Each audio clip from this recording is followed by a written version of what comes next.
Hello, this is the Harboring Light. I'm Mary. I give a conservative perspective about the world around me. So feedback is greatly important. Feel free to reach out to me in the sources I provide for you.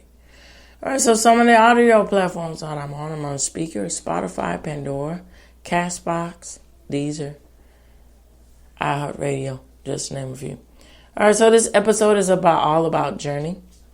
And particularly, I am going to talk about a song that has the aspects of beach and seafair in it. Here we go.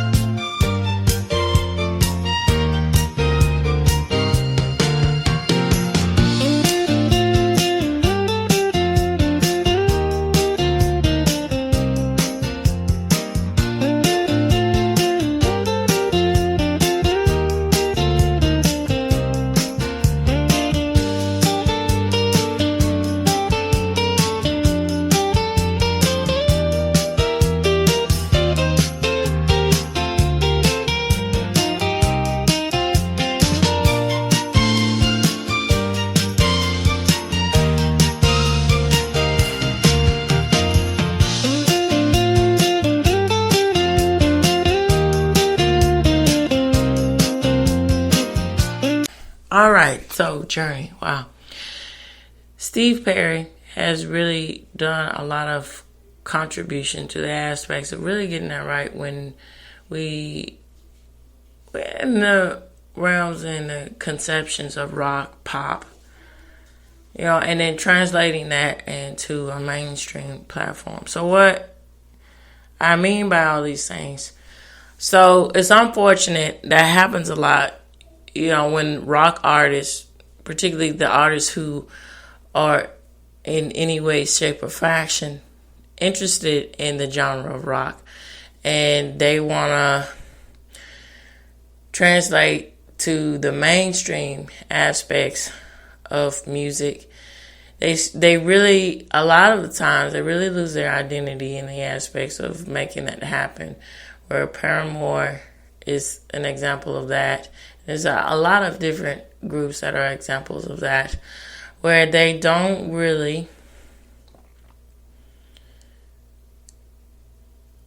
carry on to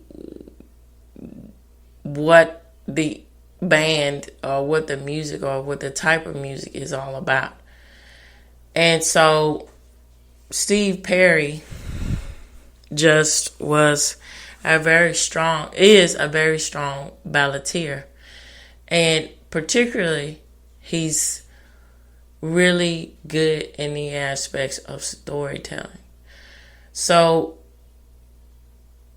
all of their songs, when Steve Perry was the front man, just the way that his range would hit the range of talent that he has in his vocal range, it would tap on different elements of enhancing the storytelling experience about these particular songs. And so I think that is one of the main reasons why people relate have so much endearment with music, because when the singer or singer-songwriter, what have you, the particular people who actually writing the songs, they're not having a writing team do it for them, even though there are some people who front as their singer-songwriters, but they actually aren't. You can tell about the craftsmanship and the authenticity in the music. But anyway, this is one of the elements of why people connect with it so dearly, because it clearly focuses in on the elements of human emotion or human experience of what people go through, and they can understand it quite clearly because of how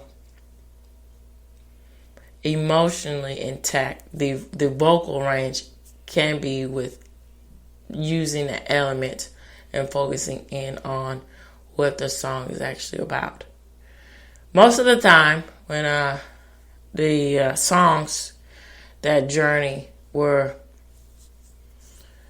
the topic subject matter that they focus in on is love and relationship, either winning in love, losing in love, and most of the time it was losing in love, and most of the times it was one of those things where you come at a crossroads and you decide where you want to go or where you don't want to go, and the relationship.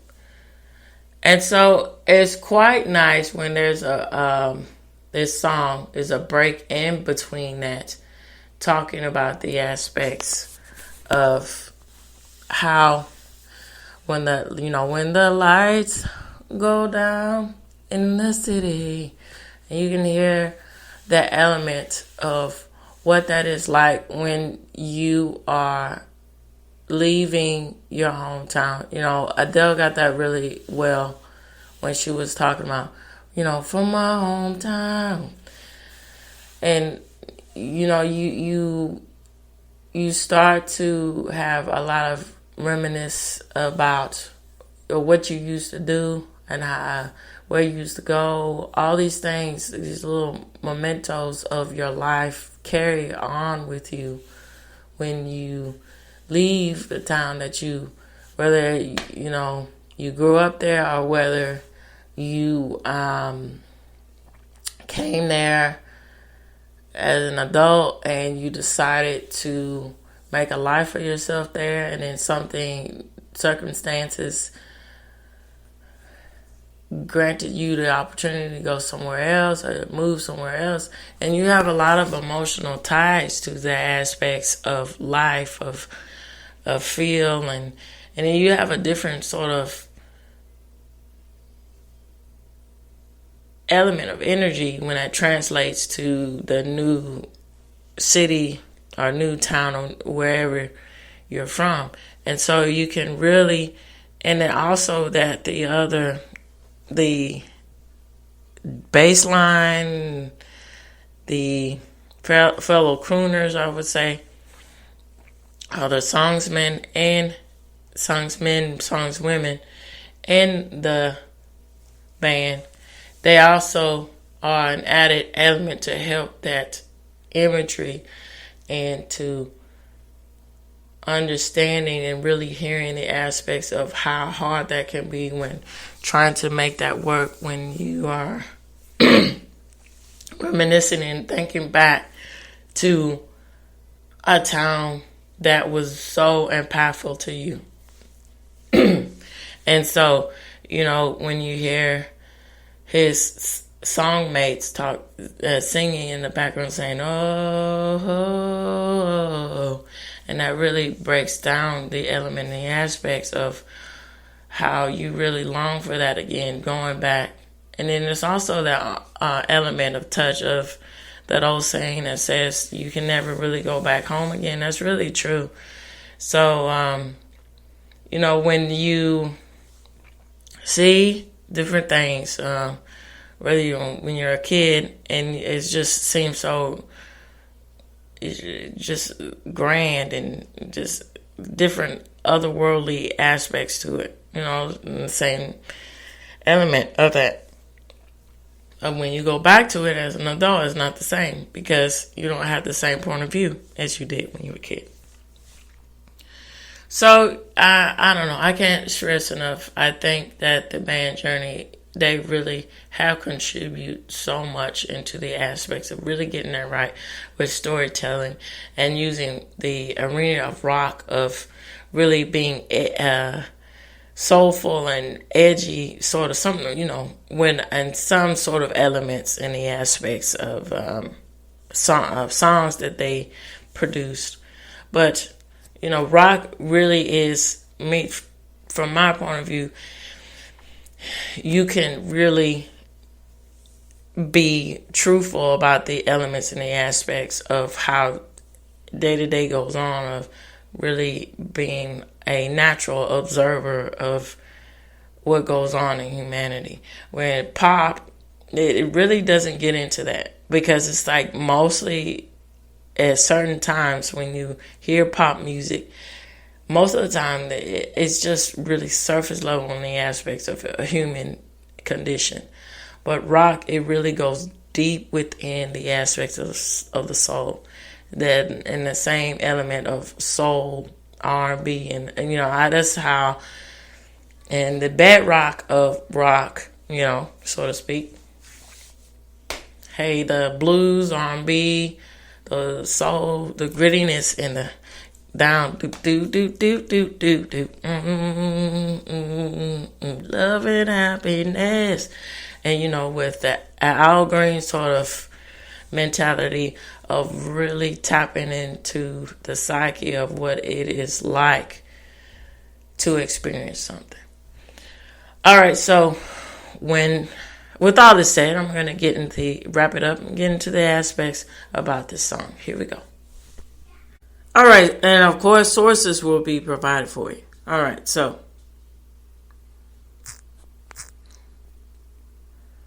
All right, let me.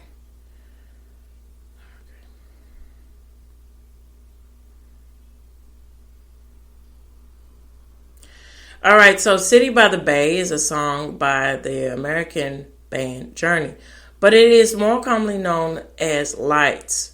The song was recorded by Journey and written by Steve Perry and Neil Squam, released in 1978. It is about Journey's city of origin, which is San Francisco, although it was actually written and originally intended to be about Los Angeles. Steve Perry, one of the band's lead vocalists, explained that he had the song written in Los Angeles almost completely, except for the bridge, and it was written about Los Angeles. He didn't like the way it sounded, and at the time, had it sitting in the back corner. Then Life Changes had plans and changed everything all at once. And he was now joining Journey. So he loves San Francisco and the Bay. And the whole thing, in the words, the Bay fit in so nice. The song has become more popular over the years and is now one of Journey's most popular and easily recognizable songs, and is often played in classic hits, oldies, radio stations. Is excuse me. It is frequently played at San Francisco Giant ball games and Cross Bay Oakland athletic games when the fireworks start. So the song is now usually played at Levy Stadium and the SFL San Francisco 49ers. Oh, excuse me. I'm sorry, I misread that. Let me read that again. The song is now usually played at Levy Stadium when the SFL San Francisco 49ers win a home game. That's a really nice contribution and tribute to the success of Journey. So the song was the last to play during the top 40 era of the KFRC years. So a legendary San Francisco radio station before a former change to the nostalgia adult standards in 1986. So it goes on to say that television stations KIII, the ABC affiliate in Corpus Christi, Texas, used the song during their sign-offs in the late 1980s. So the song was one of the first Journey songs which featured lead singer Steve Perry. He was accepted into the band after the group's manager listened to his audition tape for only 15 seconds. Even though this is about San Francisco, it is written in Los Angeles, where the band had relocated. So the song was originally written by Los Angeles, again, as I said, but Steve Perry changed lyrics to make it about San Francisco after joining Journey. So the song is a tribute to the band's hometown and the city they love. It evokes beautiful memories for the band and holds special within their hearts. The song was the third single from the Infinity album, the group's fourth, but their first with Steve Perry. The first three albums had a prog rock bent perspective of genre with it, and didn't contain any chart hits. The three singles from Infinity, reached the lower half of the Hot 100, and would have certainly gone higher if the band was established on pop radio. The song has grown in popularity over the years, with Lights and Wheel in the Sky played at just about every Journey concert. So in 2017, Neil Scorn started dedicating the song to Steve Perry at Journey concerts, telling the story of how they wrote it together. This was an olive branch to Perry, who was furious when the band moved on without him in 1999. When he was unable to tour. So a reunion seemed inevitable, but Perry never returned to the band. All right, so this reaches the end. I'd like to know what you all think. Feel free to reach out to me with comments. And I also want to say this, and it's so unfortunate with the aspects of bands, songwriters, all this in the music industry. How that. Well, I will say this. A lot of times you gotta put your ego in check when you're talking about these different elements of